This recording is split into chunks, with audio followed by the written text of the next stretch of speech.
भाषापतिः पठति वासरशुद्धिमारात्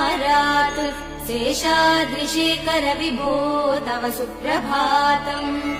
ईषत्प्रफुल्ल सरसीरुहनारिकेल भूगतृमादिषु मनोहर पालिकानाम्